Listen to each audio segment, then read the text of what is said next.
Unless I see an objection. I see no objections, so the meeting is called to order.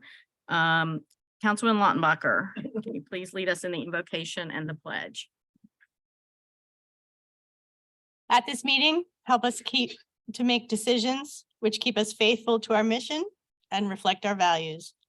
Give us strength to hold to our purpose, wisdom to guide us, and a keen perception to lead us. And above all, keep us charitable as we deliberate. Please join me in the pledge. I pledge allegiance to the flag of the United States of America, and to the republic for which it stands, one nation, under God, indivisible, with liberty and justice for all. Council, we were to administrate an oath of office, and the officer was not able to join us today, so we will postpone that to a later time. I presume, Mr. Attorney, that doesn't need an agenda change. Okay. All right. Public comments. Bob Hickey, please, Mr. Hickey.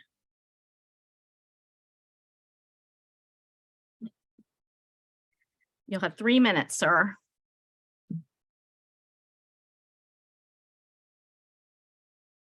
Madam Mayor, Council, my name is Bob Hickey. I'm a resident of Dunwoody and I've been a resident for about 45 years. I'm here tonight to speak on a couple of the agenda items. Number 9, 10, and 11. Number 11 first. It's very good to see that the city's getting out of the rental business and selling the property. The city will receive before closing expenses and et cetera, $7.8 million. It's very good. I'd be happy to see that was applied to the reduction of debt. It would reduce the annual debt service by about $1.1 million. And that'd be very helpful for us taxpayers and citizens of the city. However, items number 9 and 10 are a little disturbing. I was here several months ago when these two people voiced their concern about how they were mistreated, as I would say. And I think they're getting some recognition of that. I think there should be some accountability, though, for either the real estate agent or the city staff who resulted in costing us taxpayers $100,000. Somebody ought to be held accountable. Okay, and I appreciate your time tonight. Thank you. Thank you. Mr. Simon. And I'm just grabbing a pen.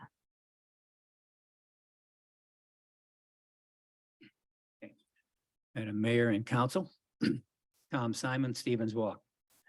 I have a number of questions that still need answers. Councilman Lambert advised that the Path Foundation was hired and that they were independent and that the City Council did not provide them with any previous proposed paths. And how come Greta DeMaio recommended the exact path on the east side of Tilly Mill as Mr. Lambert provided to the Stevens Walk neighbors at the meeting of 8/25/22, which is alternate 3. Number 2, since the Path Foundation obviously got a copy of the alternate 3 from somebody, why weren't they provided with the Stevens Walk plan for a path on the west side of Tilly Mill, which will cost considerably less money than any path proposed on the east side of Tilly Mill? Our path proposal was given to Mr. Lambert and Smith, as well as Greta and Pete Pellegrini. They claim they never saw it. That was not true. Number 3, when will the Capital Improvement Advisory Committee be reconvened to provide their input that Mr. Lambert said was absolutely necessary to any final decision on any of and all paths proposed for Dunwoody? At the one and only Capital Improvement Advisory Committee meeting, many members of the committee voiced concern that some of the paths were problematic for many of the neighbors and neighborhoods on Tilly Mill and other roads. You all received a letter from Danny Ross, proposed path, and recommending that you could make the sidewalk on the west side, the JCC side, into a bicycle riding path, and the sidewalk on the east side of Tilly Mill remain as the walking sidewalk, as most people use it for, because of the shade provided by the trees, including the members of the Congregation Ariel Synagogue. Mr. Lambert and Mr. Smith say it's too dangerous to put a path on the west side of Tilly Mill because of 11 driveways. Well, traffic in and out of 8 neighborhoods and 7 driveways, all on the east side of Tilly Mill, make it a lot more dangerous. Plus, there are large DeKalb County trash trucks and DeKalb shrubbery trucks and many different delivery trucks that enter into the 8 neighborhoods and 7 driveways daily, causing a lot more danger than just 11 driveways on the west side. I want to thank Joe Seconder and John Hennigan. I understand Mr. Seconder advised that he will only vote for a path on Tilly Mill if it's the west side, the only logical side. Thanks to John Hennigan for his prior article stating that the council should spend more money on the projects that Dunwoody citizens want and not spend money on projects like the path in which the majority of the Dunwoody citizens, 93%, don't want. Lastly, cost. Where, if these paths go through, where are you going to get the money? And second, lastly, do no harm to the citizens in your deliberation. Thank you. Thank you, Mary. Casey. Thank you.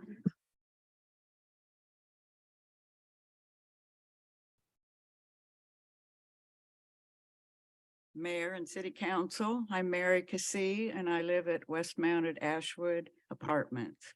This is concerning the stabilization of the stream buffer at 4426 Tilly Mill Road and Peachtree Industrial, where that big orange orthopedic sign is. And I park there in the lot to collect our creek water sample every Thursday. This sign was laying down in the grass, so I brought it in not knowing if you want to set it up again.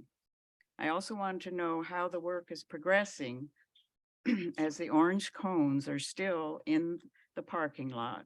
And I see some concrete work is going on down below, but I know it's being done by hand, so it must take a lot of time. I wrote my email address on my public comments sheet and in hopes that one of you would let me know when the work will be completed, as I'm concerned about the asphalt falling into the creek that we are sampling. Thank you. I'll leave the sign with you. Jay or somebody or Richard can get the sign and Yes. you can connect potential, I don't know, Michael Smith maybe, or someone can answer your questions. Richard, maybe. Thank you. Thank you very much for bringing it to our attention. Ken Ashley, Hello, Madam Mayor and City you Council. gotta start over in the Hello, microphone, Madam please. Mayor and Thank City you. Council. I'm Ken Ashley. I live at 4640 Running Court. I've lived there for 20 years this time. I grew up in Dunwoody. And I come today to speak in the affirmative in support of building the trail between our neighborhood and the Kingsley neighborhood. And I'm going to make 3 quick points for you. The first, and I understand in the last meeting there was some public comment in opposition to the trail. The first is the city's already committed to do it. And Counselor, I can give this to you, but in the limited warranty deed dated December 16th, 2019, Exhibit C, Item 10, the grantee, which is the city of Dunwoody, agrees to create walking paths that connect Waterford and Kingsley. And I've got a copy of that for you. Okay, will do, ma'am. Will do, sir. So it's already done and you can't unring the bell, right? But the second thing is, even if it wasn't committed, I think opening access to parks is a good thing. And the second point I want to make is there was a suggestion that there's crime, and the only crime in my neighborhood is that my 6-year-old pug won't get off the couch and go for the walk. It's really a pretty calm neighborhood. If there are criminals coming in by automobile, they're license plate readers installed by the city, so we'll know who they are.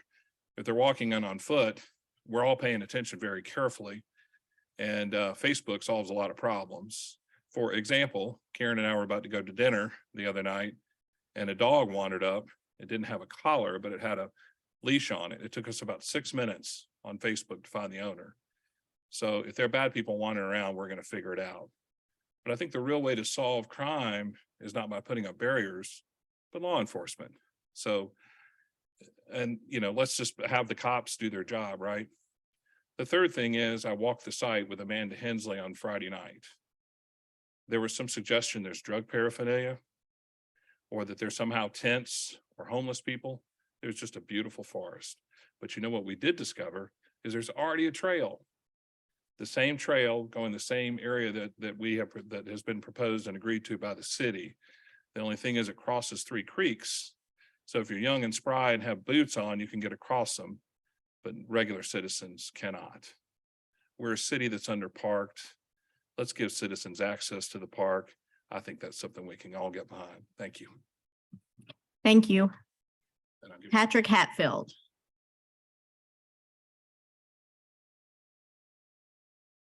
Good evening, everybody. My name is Patrick Hatfield. I live at 4634 Delrose Drive in the Waterford community off of Dunwoody Club, just down the road from Mr. Ashley. After listening to the public comments during the last session, 3 people out of the first 4 insulted my generation because we don't show up. Here I am, wife's at home with the babies, putting them to bed.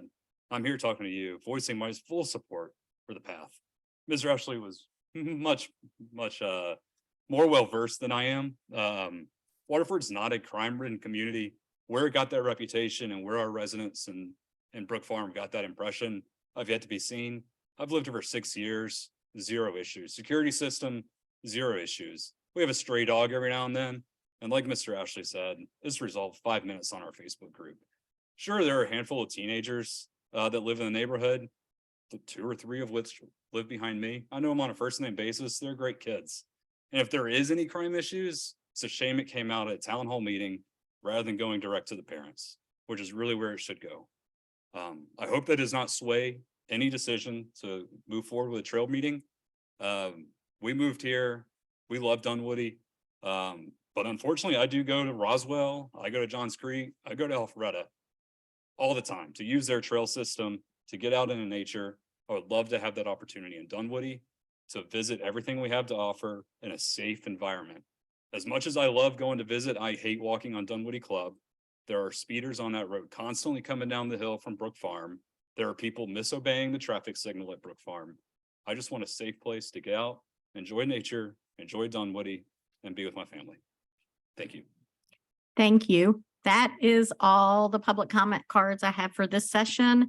There'll be another public comment session at the end if someone would like to speak then.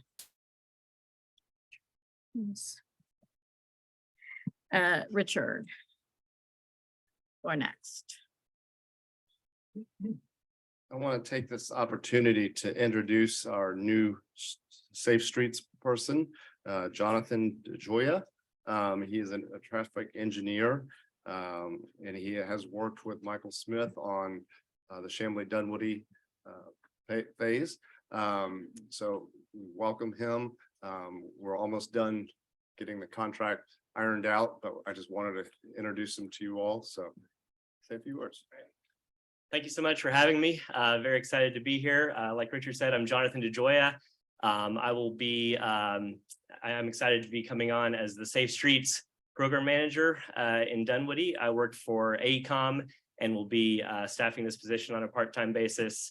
Like Richard said, I've had the privilege of working on several projects in the city of Dunwoody that have been focused on bicycles, pedestrians, making streets safer for all users, including the Chamblee Dunwoody Gateway project from Cotillion up to Peeler and some others up and down Chamblee Dunwoody Road. So I'm also a husband and a father of 2 little kids with a 3rd one on the way. We love biking and walking to get around as a family. I brought my bike up here and took Marta. It is how I get around, and very excited to be working with the city of Dunwoody on making streets safer for everybody. It's part of that is a big part of what motivates me to do the work that I do. So excited to be working with you all, and thank you for having me. Thank you, Richard. And he rode up from, where do you live? In East Point. East Point. Well, I took Marta most of the way. Marta Right, most of the way. right. Yeah, there's not a lot of safe, would be a big trail system. Anybody, we welcome you and we're excited for you to start, and thank you for joining us tonight. And we look forward to the impact you will have here. Okay. Thank you. Nope. Sorry.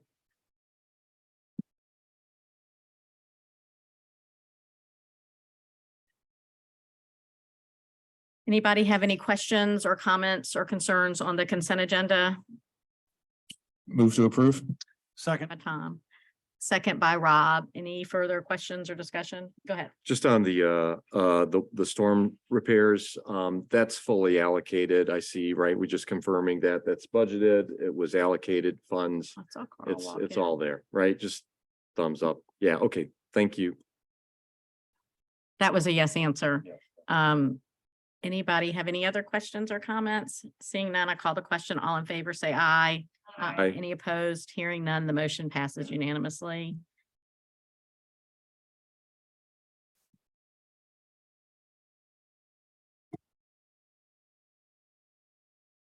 Item number 8, under business items, is approval of an intergovernmental agreement with the DeKalb County Board of Commissioners for funding of the renovation of the DeKalb Veterans Memorial. Brent Walker. Evening, Mayor and Council. It's one of the rare occasions I get to come to y'all and not ask for money, but instead bring money to a project. We're very fortunate to have a Veterans Memorial here in Dunwoody. As y'all know, we've had multiple events over there for several years for Veterans Day, Memorial Day. The memorial was created from an old gazebo that was part of the hospital property back in 2004 by DeKalb County. We were fortunate enough to pick up that legacy when we took over the park in 2010. The memorial has done a good job at serving the purpose of honoring the DeKalb County veterans and really all over Georgia. We want to continue that legacy. As y'all know, we embarked on a revisioning of the memorial, had some concepts created. We've shared with the public at our events. Y'all have had a chance to look at them. And we have fortunately had the personal interest of Commissioner Patrick come on board, and he has offered to serve up $100,000 from DeKalb County towards the renovation of the memorial. With that, an IGA is necessary between the city of Dunwoody and DeKalb County Board of Commissioners for them to let that money over to the city for this effort. So with that, I'll. Okay, anybody have questions? I'm not going to go down the rows anymore. I'm just going to see if people raise their hands. Move to approve. Move by Joe. Second. Second by Stacy. Any further discussion? I just had one quick question. With the $100,000, do we have the design in yet and the total cost for the project yet? Not yet. The architect, we have about 30% plan set done. We met with them a couple of weeks ago, just to make sure we're all on the same page, going in the right direction. We expect to have the plan set ready to bid, hopefully by the end of March. Okay. Ready to go on the street. All right, any further discussion or questions? Seeing none, I call the question. All in favor, say aye. Aye. Any opposed? Hearing none, that passes unanimously. Thank you. Thank you, Mayor. Mayor, the next item on the agenda is approval of a settlement agreement and release with Alan Miller, MD, to resolve Tennessee issues at 4553 North Shelford Road. Authorize the mayor to execute any and all related documents and authorize the city attorney to take such further and necessary acts to carry out the intent thereof. This is city attorney. Mr. City Attorney, if you would like, I'll read 10 and 11, and then you could present if you'd like to do that and take separate motions. Okay. He'll present these all together. We'll take separate motions. Number 10 is approval of a settlement agreement and release with Jada Ruffin Moore, MD, to resolve Tennessee issue at 4553 North Shelford Road. Authorize the mayor to execute any and all related documents and authorize the city attorney to take such further and necessary acts to carry out the intent thereof. Number 11 is approval and authorization to close the purchase and sale agreement with SHG Dunwoody LLC, aka Summit Healthcare Group LLC, as referenced in the Fourth Amendment dated August 12th, 2022. Authorize the mayor to execute any and all related documents and authorize the city attorney to take such further and necessary acts to carry out the intent thereof. Okay. Ken? Madam Mayor and Council, I'm going to spend slightly more time than I normally would, just to make sure, first of all, y'all are aware and the public's aware in light of the comments that have been made. I want to bring us back first to the history of this project. I think this property has been tried to be sold since 2018 or 19 with no success. I didn't get here till 2022. And so I know that you may wonder, how does this play in? The process of carrying out the law in the state of Georgia is slow. There's a reason why when you go to divorce court, there's 100 cases on the calendar. And they're only maybe talking to one at a time. So everybody outside has to sit there all day and spend money on lawyers and finally decide, I got to get out of here and get to work and settle the case because the court can't keep up with all the cases. Now, in DeKalb County, the minimum time to evict somebody is no less than 6 months in DeKalb County right now. It may be longer.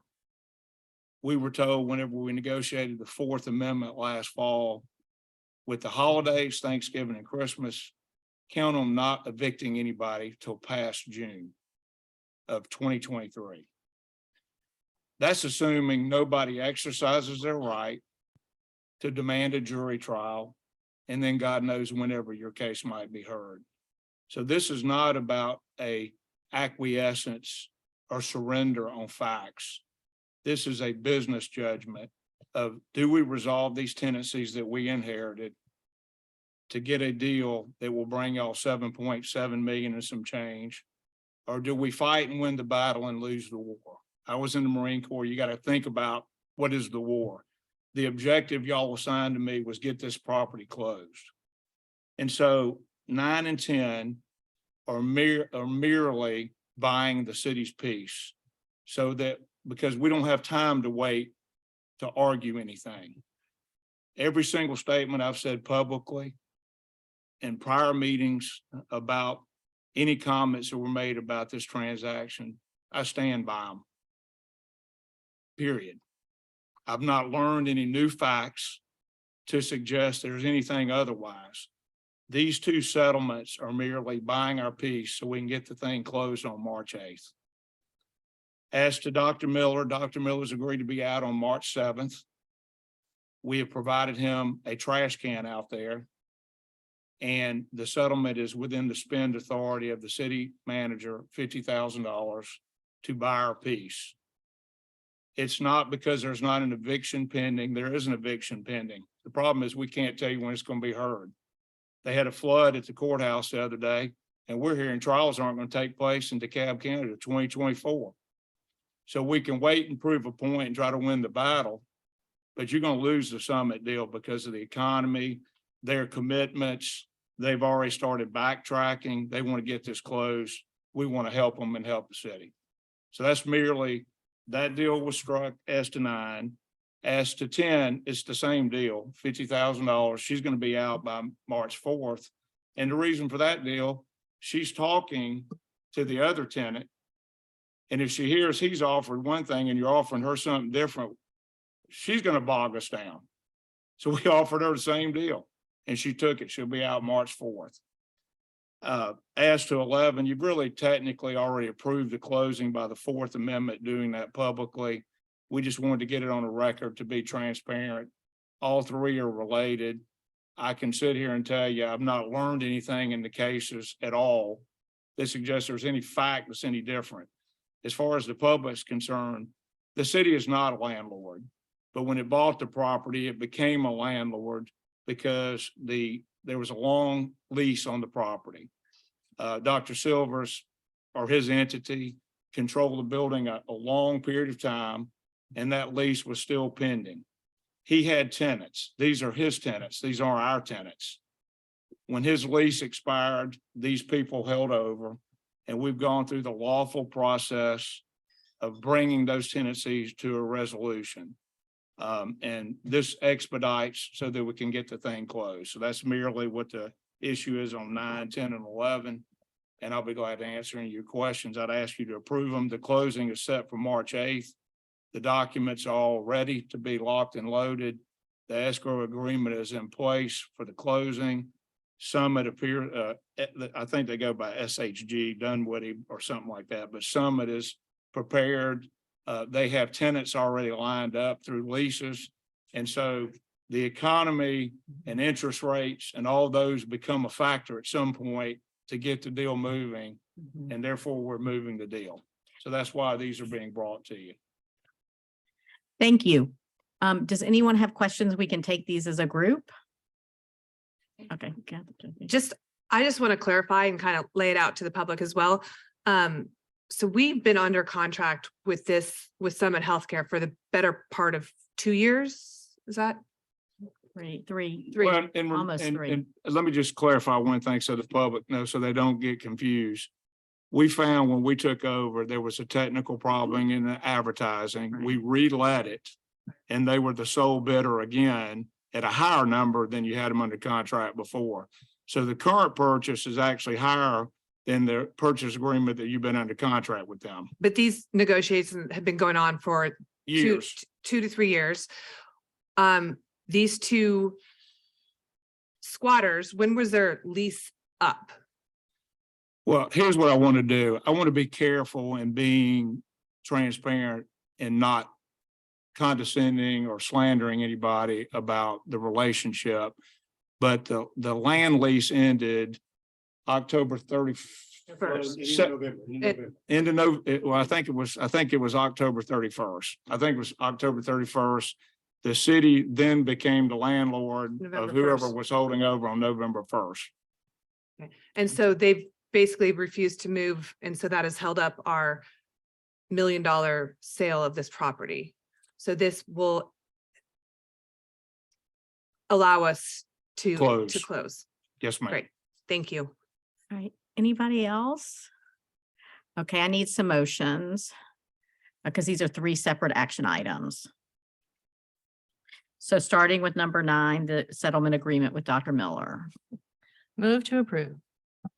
Second, Moved by Catherine, second by Joe. Any further discussion? Seeing none, I call the question. All in favor, say aye. Aye. Aye. Number 9, approval of a settlement agreement. Number 10, number 10, approval of a settlement agreement and release with Jada Ruffin Moore. I need a motion. Move to approve. Moved by Catherine, second, second by Joe. Any further discussion or questions? Hearing none, I call the question. All in favor, say aye. aye, Any opposed? Hearing none, that passes unanimously. And number 11 Move to approve. second, by Catherine, second by Joe. This is for the approval and authorization to close the purchase and sale agreement. Any further discussion? Seeing none, it's a nice birthday present. If it closes on March 8th for Tom and I, woohoo, it's our birthday. Any further discussion? Seeing none, I call the question. All in favor, say aye. I'm going to take a moment of privilege to point out to everyone watching at home and everyone here that we don't run the court system in DeKalb, but you elect 3 people that do. You have 2 county commissioners, Commissioner Robert Patrick and Commissioner Ted Terry, and the CEO, Michael Thurman. They don't run it directly, but they're responsible for the budget. They're responsible for the overall operations. Feel free to reach out to them. And if you have concerns about how the court system is working or not working, please share with them. Thank you, because the mayors do. The DeKalb Municipal Association has it as one of our top 3 problems in DeKalb County. So maybe if they hear from other people, it might help. Thank you. Sharon. Approval of a right-of-way deed for 4555 North Shalford Road, Michael Smith. Yeah, this item's related to the previous 3 that you just approved. It's always been part of the agreement with the buyer for the North Shalford property that the city wanted to reserve a strip of right-of-way on North Shalford and a little bit on Pernishaw in anticipation of future improvements that we might want to do on North Shalford. And so that's always been in the agreement. And then recently we realized, because there was a lot of, the mechanics of how to do this when the closing actually happens, we realized it's easier just rather than the city selling property and then the buyer having to transfer property back to us, that we just go ahead and approve the right-of-way deed. You've done this before for other projects where we're moving property, this real property the city owns, and converting it to public right-of-way. And so that's what this agreement is here, is 0.115 acres. There's an exhibit in there that shows the strip of land on North Shalford and Pernishaw. And so we're recommending approval of this right-of-way deed. Thank you. Any questions or discussion? Seeing none, this is an action item. Move to approve. Moved by Joe, second by Rob. Got that, Sharon? You okay? Any further discussion or questions? Sorry, a bus stop, a shelter, is that gonna be our land or because there is a stop there already, I think. It does, you don't have to answer. We'll talk about it, but If there's a bus shelter there already, it should already be it's in a the right. stop. Well, yeah. It'll be in the right of way Okay. already. All right, thank you. All in favor, say aye. Any opposed, signify by saying no. Hearing none, Sharon, this passes unanimously. Item number 13 is authorization to provide local matching funds for Ashford Dunwoody Interchange Design, Michael Smith. All right, so there's a little 1-minute history on this project. When the diverging diamond interchange at Ashford Dunwoody 285 was developed, which was the first one in Georgia, it was never intended to be a permanent solution for that interchange. It's worked really well and it still continues to work well, but at some point it probably won't be able to handle the amount of traffic that's there in the future. And so several years ago, the city received some state and federal funds to develop some concepts for that interchange. Besides just the traffic volume, the weaving between Ashford, Dunwoody and Hammond, and with all the development happening around the Dunwoody MARTA station, we were trying to help that problem too. And so the West Side Connector, or what was known as the West Side Connector, was a project that was going to take traffic from the 285 westbound off ramp and carry it over to Perimeter Center Parkway. And so we developed a concept for that was actually approved by GDOT, but then with the development planned in the area, it became apparent that the right of way was going to be very costly, if not cost prohibitive. And so the Perimeter CID and Ann Hanlon's here tonight. The city and the Perimeter CID have been working the last couple of years to come up with other alternatives for that interchange. And what we've come up with most recently, and because the West Side Connector wasn't going to be possible, was to add a lane on each side of the bridge and also add a parallel bridge for bicycle and pedestrian traffic. And, this is not a project that, needs to be built next year or even in the next 5 years. But one of the reasons we were pushing it forward is to make sure with all the plans that GDOT has on 285 with managed lanes and everything, that we didn't get boxed in and not be able to do something there in the future. So we met with the Perimeter, the CID and the city met with representatives from ARC and GDOT in the fall to talk about what we had come up with and really ask. We've been asking GDOT for several years to, take this project on, and it's really a bigger project than the city needs to be involved in, working with an interchange on an interstate, such a big interchange. And so what we're bringing forth tonight is really, after years of kind of asking GDOT to pay attention to this interchange for the future, they have recently agreed to do that. They came back and said, yes, we will take this on as a project. And we'll put $1 million into studying it. They want to kind of open up the study a little bigger and really make sure they understand what the impact of the managed lanes will be when they come online. So what they've presented to the CID and the city is, we'll put $1 million in if the city and the CID will put in 200,000 as a local match, which the CID has agreed to split with the city. So the city would be in for 100,000 to put towards this study and this design. And then, GDOT would take it from there. And so just wanted to bring council up to speed on where we were with the project. This money is already budgeted. We already have this money in the account for what used to be the West Side Connector. So we're recommending to do that. And if you have any questions, I'll be happy to answer them. Okay. Does anybody have questions? Tom, go ahead.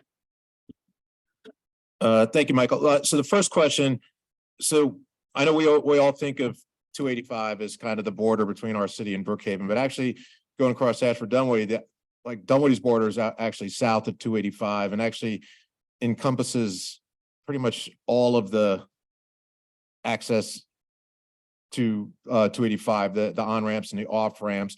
And I guess my reason for asking that is Brookhaven involved in this project at all, or because it appears that it might all be within the city limits of Dunwoody.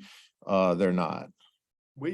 We've talked to them about the project in the past, that they have not been heavily involved. It does, it is pretty much self-contained within Dunwoody, but certainly moving forward, if GDOT moves forward with this, they'll bring all the stakeholders to the table and Brookhaven will be part of that. And as part of the everything that's going on top end, the managed lanes, the interchange and all of that, I know we've been working on bridge enhancements. Does this factor into that at all? Is that, how would this plan dovetail with that? Yeah, the CID has been, on their side, has been looking at all of the bridges within the district, within both Dunwoody and Sandy Springs, and then what's going to be affected by the managed lanes, and kind of coming up with some themes and some different bridges will probably get the same theme, but different treatments depending on how they're being touched by the managed lane project. But, if this bridge were to be rebuilt at some point, I think the CID and the city would want those things incorporated into this bridge too. So whatever we do there, I think that will be a priority to make sure it all ties together. Okay, and you mentioned this briefly, but this is obviously a extremely large scale project, reconstructing a bridge and an interchange over an interstate with the managed lanes and everything else going on. So would this be would the project itself be managed and constructed by GDOT? Would they need to come back to the city? Would we, at any point, do we have the ability to grant approval or at least have additional input? Or will they do a study, come up with a plan and say, this is what we're going to do? Well, with us and the CID putting money in, there will be stakeholders in the project. I mean, I forget the exact term they use, but they view us as partners in the project. So they're not going to just do something and then say, this is what you get. I mean, we'll have input in that along the way. Okay, great. And as I'm sure you could guess, I'm very much in favor of the pedestrian access bridge across as well. So thank you. That's all I have. Anybody? Catherine? Timeline, anything for that? What do you think? GDOT is Sure. well, big long timeline, I think, is that this probably, well, it depends, the current schedule of the managed lanes, I don't think this project would be built before the managed lanes, which probably means it would be done after all that's done, which is, 10 years. 6 to 10 years out, let's say. Well, could the pedestrian bridge be moved up in that, since it's not exactly, Possibly. could we advocate for that? Because why not? Why wait 10 years? Yeah, I mean, that would Once be we the have that advantage plan, of having a separate bridge is that they don't really have to be done together. Right? Okay. Thank you. Down here? Yeah, I definitely second what Catherine said about the second part. If there are separate structures, absolutely. If it could be future designed to accommodate and not impede that. Would this, if we build it though, and we go forward to build at that juncture, would that require also local funds? I think that's to be determined. I mean, we haven't really talked about that. I mean, we're hoping that GDOT is taking ownership of this project and that, it's on the interstate. It will become, after this design phase, it will become their project. But sometimes in the past, the CID or even other cities will put money into a project if they want to see it move forward sooner. So like the bike pedestrian bridge, if we really want to push that forward, then we may need to put some money into it to get GDOT to move that forward sooner. Yeah, okay. And then the matching funds that are just the 100K, is that in this current FY budget? It's in the current capital program. Okay, Mhm. thanks. So I have a question. So I remember when the Diverging Diamond opened, that it was about a 10-year, was that? That's about right. And so 10-year, but where are we now in year what? Uh, And Probably pretty close to that. I think it Yeah. opened in 2013, 2014. I think so. I can't really remember.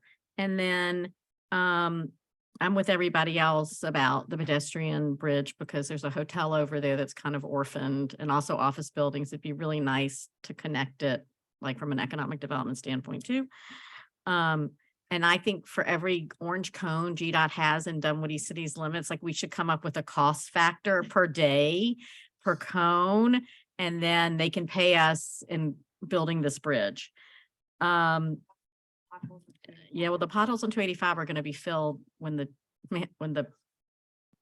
that's when the project is finished, the 285 project, but you can report particularly bad potholes and they'll fix them, I think now. So, okay. I think this is fine. Right. Thank you. Any further questions? Thank you for bringing this to us. Thank you, Ann Hanlon, It's a for being here. motion, We need a motion, right? I know Motion. that. move to approve. That was Joe, moved to approve.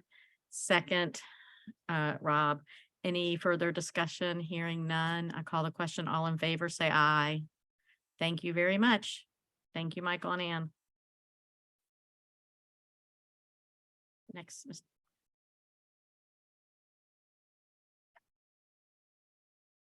Arthur, pardon me, resolution establishing a moratorium on drug rehabilitation centers and other facilities for treatment of drug dependency. Paul Lanhard.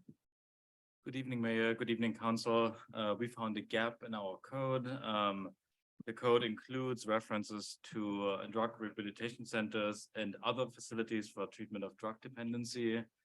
Those are referenced in sections of the code, but they're not defined. They're not included in the use table. So it opens us up for potential unclear expectations, potential liabilities. We're asking you all tonight to give us 180 days as a moratorium to work on this and propose something to you all sort of to close this gap that we have in our regulations. And then that would have to be routed through the text amendment process to Planning Commission and then to you all. So we think we can do that in 180 days and would ask you for the moratorium today. okay, this is an action item. Does anybody have any questions? Catherine? Paula, oh, you're gone. Hi. Mhm. Are there are none existing in the city? Is that what you're saying? No, Well, there are. They're we have several, existing, yes. they're prior to cityhood or they're post? Yep. So I'm not sure, like we haven't fully studied it, but we have several that have been in existence for a while. Yeah. Okay. Another question. Go ahead. We don't have any pending, though. This isn't gonna interrupt anyone who's trying to set up a business. So I Right mean, now. the way this came to our attention was that someone inquired about this. Hey, Paul, And- let me cut you off, okay?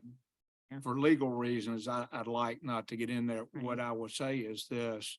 There's a difference between inquiries and applicants. There are no pending applications, is what I understand. Is that correct, Paul? That's correct. Yes. If we can keep it at that, I'd like to. All right, any further discussion? This is an action item. Move to approve. Moved by Stacy, Second. second by Tom.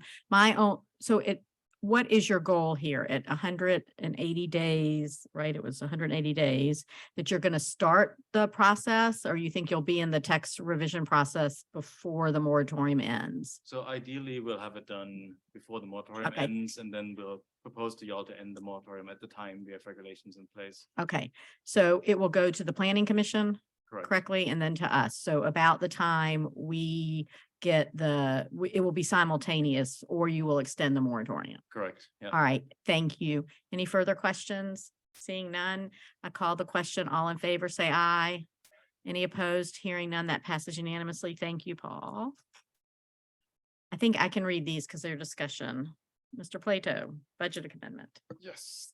Good evening, Mayor and Council. So here to present the cleanup of the 2022 budget amendment here. On a very high level, this amendment will increase revenue by about $3.7 million for fiscal year 2022. Expenses in the general fund are increasing 2.6 million, with the majority of that being 2 million for Spruill and the Dunwoody Nature Center that's previously been approved. So the net effect is that we were budgeted a use of fund balance in 2022 of $2.4 million. This will decrease that to $1.3 million is the budgeted use of fund balance, keeping our fund balance at approximately 7.5 months.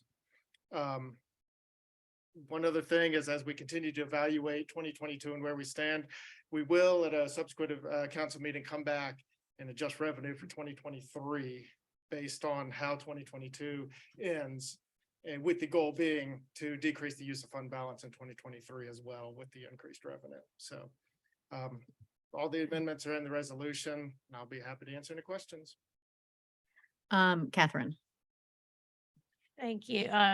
So this will just be a budget change. It's not a suggestion that they have received this money, Nature Center or Spruill. They have not yet matched the funds and you've not yet dispersed.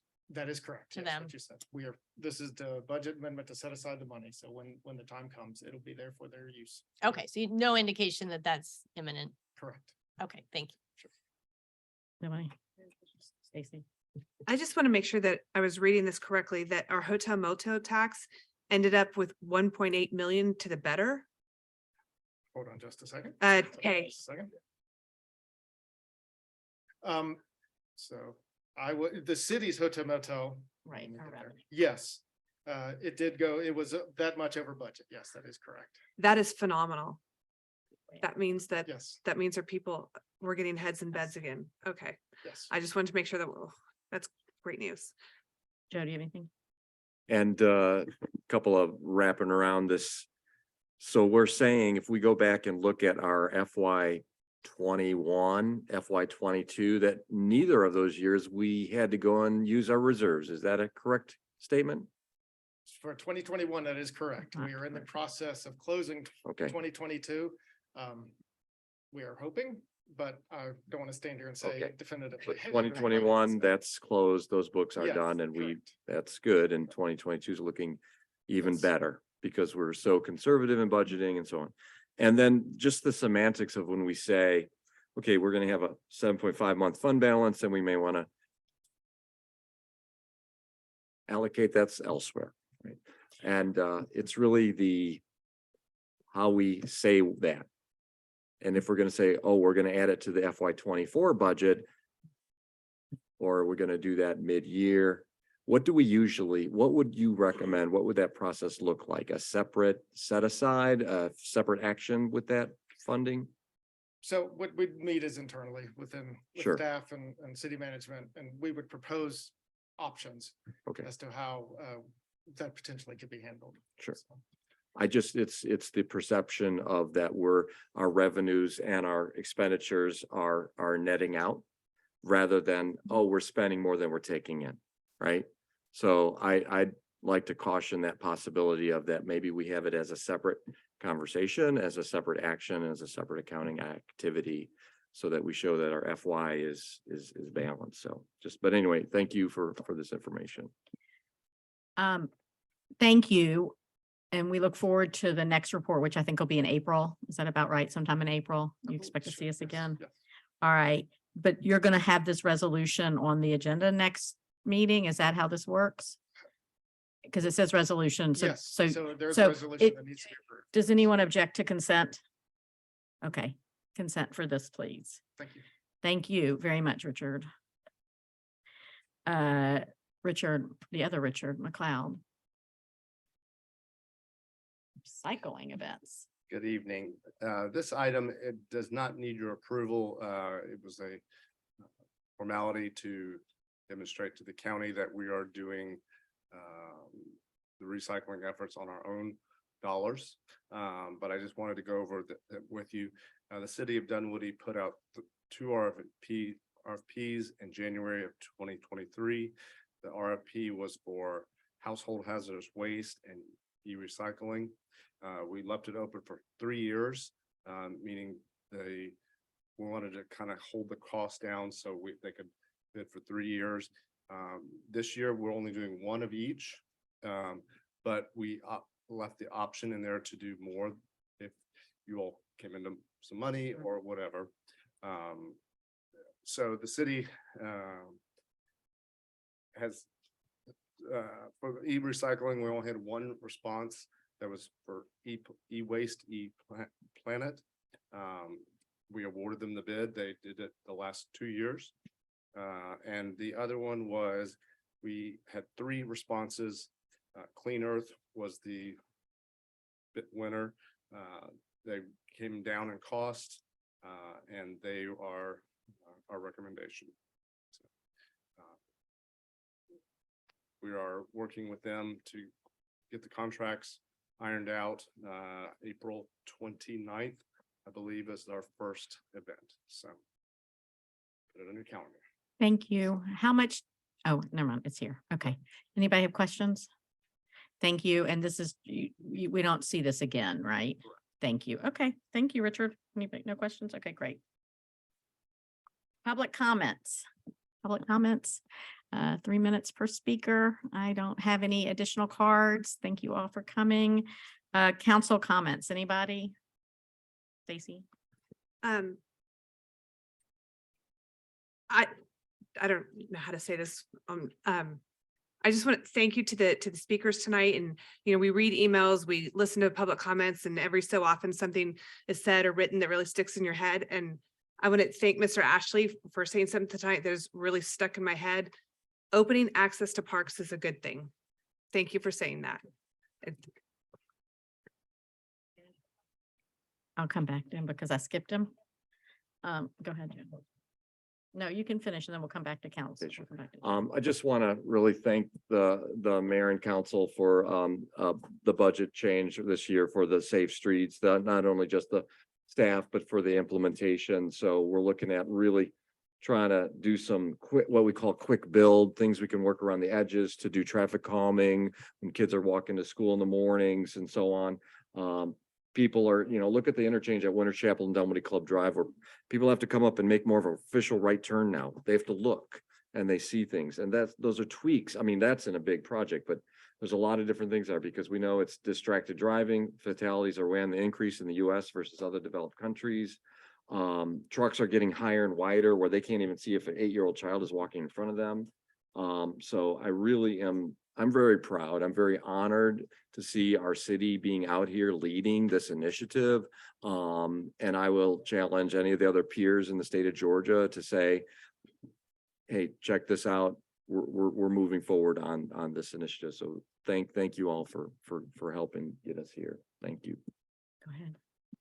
Yeah, I just need to make a comment. As I'm sure most people are aware, the General Assembly's in session right now, actually crossover days next week.